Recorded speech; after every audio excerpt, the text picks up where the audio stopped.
too much for itself. The silent Ghana Nope. suddenly picked up. I've That been Observing. observing the prince almost interruptedly today. The moment he first looked at Natasha Filipovna's portrait on Ivan Fyodorovich's desk. Fyodorovich's desk. This morning I remember. Stop.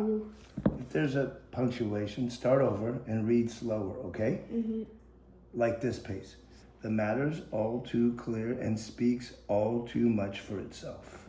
The matter's all too clear and speaks all too much for itself. The silent Ganya suddenly picked up. I've been observing the prince almost interruptedly today. Uninterruptedly. Uninterruptedly today. Uninterruptedly. Uninterruptedly. Good job. Today. The moment. Nope. From the moment he first looked at Nastasia.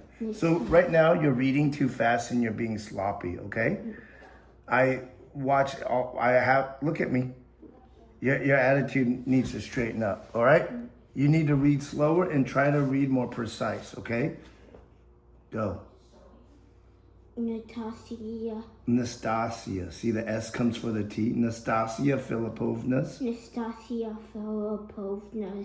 portrait on Ivan Fyodorovich's desk.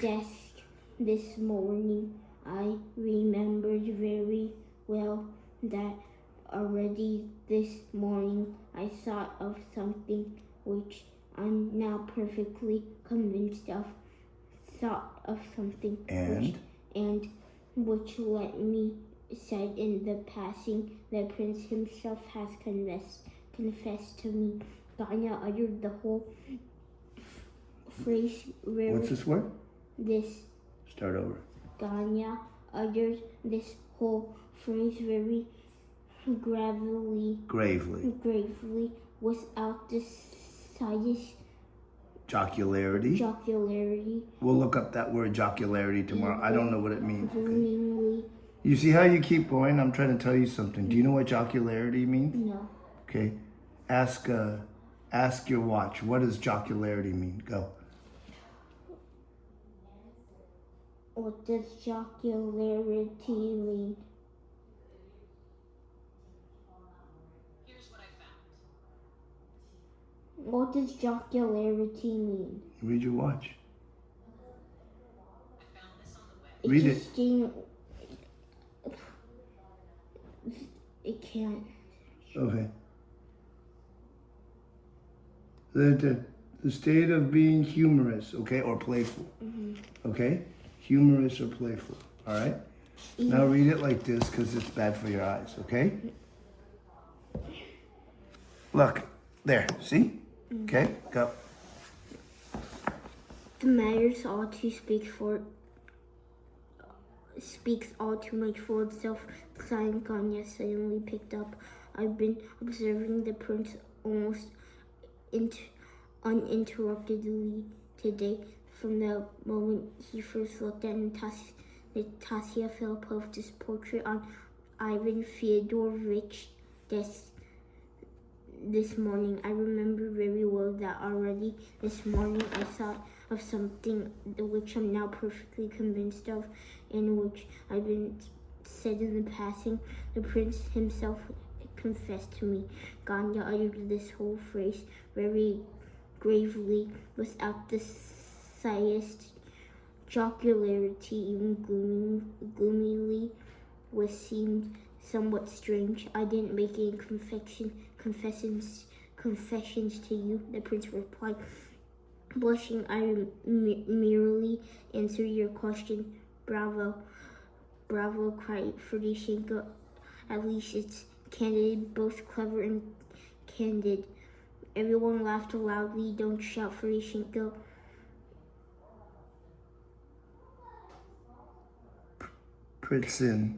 Pritson That's a T.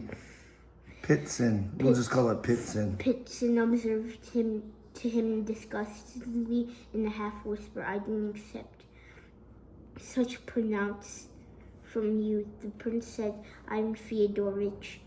Do you know what sort of man that suits? And I consider you a philosopher, the quiet one. And judging by the prince blushes at an innocent joke like innocent young girl, I conclude that the noble youth is nurturing the most praiseworthy intentions in his heart, toothless and hitherto perfect silent. Nope. Perfectly silent 70-year-old school teacher whom no one had ever expected to make a peep all evening, who said, or even suddenly said, or better, maundered. Maundered. I don't know that word. Maundered. Maundered. Everyone laughed still more. The old man probably thinks that we're laughing at this. What's dumb? Witticism. Witticism. Looked at them all, started laughing all harder, which brought on so terrible a fit in coughing that Nastasia Filipovna, for some reason, who was extremely. Nope. Start over. Nastasia Filipovna, who for some reason extremely fond. Each word. Point at each word. Move your finger. You're skipping words. Nastasia Filipovna. Nope. The S comes first. Nastasia Filipovna, who for some reason was extremely fond of all such original little old men and women, and even of holy fools, at once began making a fuss over him, kissed him on both cheeks, and ordered more tea for him. When the maid came in, she asked for her mantilla, which she wrapped around herself. Sounds like a small shawl or blanket, right? Mm-hmm. Okay. And told her to put more wood on the fire. He asked. No, there's no he. Asked what time it was, and the maid said it was already 10:30. Ladies and gentlemen, would you care for champagne? Nastasia. Nope. Yep. Nastasia. Good job. Nastasia Filipovna suddenly invited. I have it already. Maybe. Nope. I have it ready, not already. I have it ready. Maybe it'll make you merrier.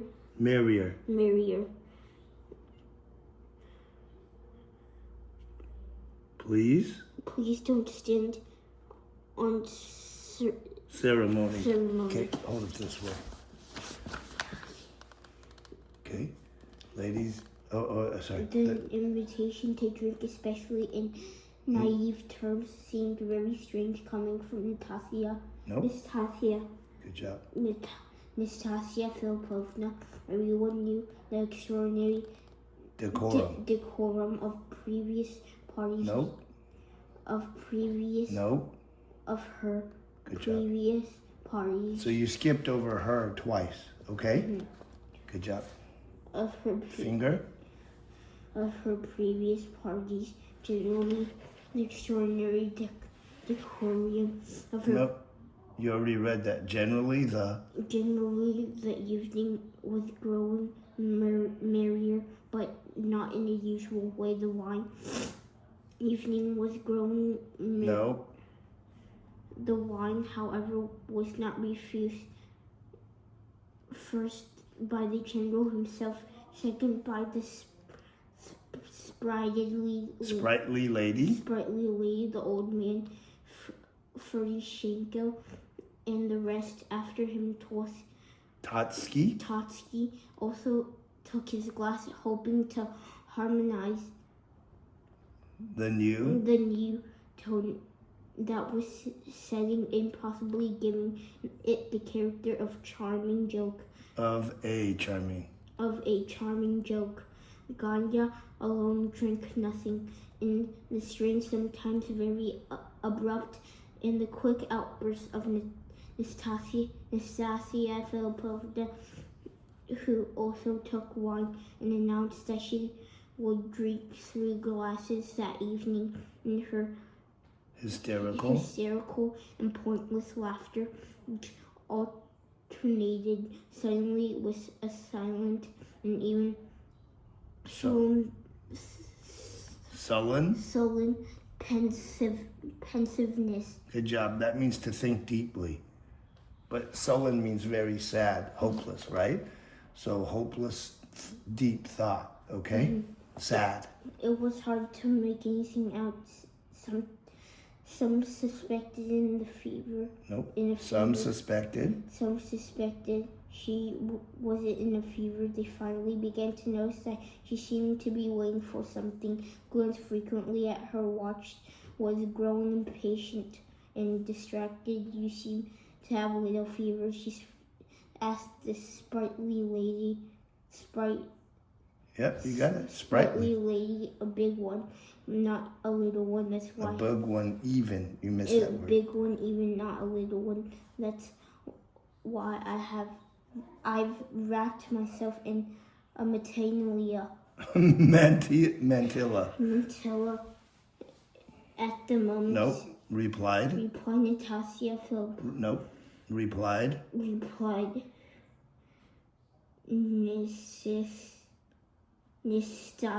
Yep.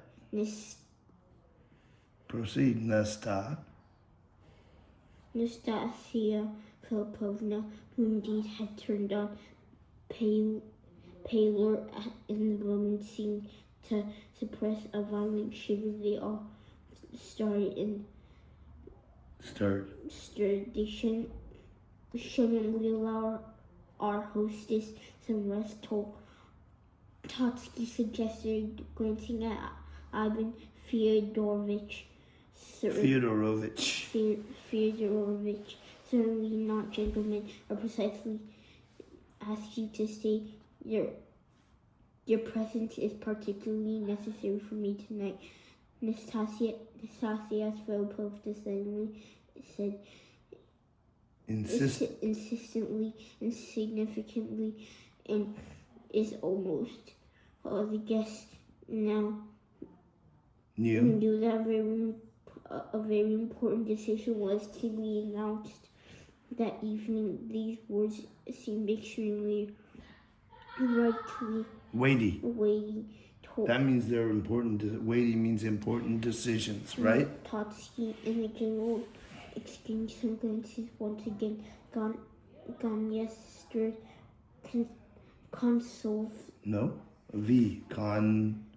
convulsively. Like this. This means to stir. You walk around and you go like this. Okay? It would be nice to play some Petit Jew, said the sprightly lady. I know an excellent and new Petit Jew. I don't know what that is. Ferishenko picked up at least what that happened only in the world, and even. No. Yeah, and even then it didn't succeed. What? Good, that's it. Okay, you want to read to yourself, okay? Good. So you can tell you're just going through the motions, all right? Read slower, try to understand it. This is not a big book like War and Peace. You can do it, okay? All right? Now, that's why I read with you. I want to give you your pace, but you got to read with more gusto and precision, all right? Then why your attitude?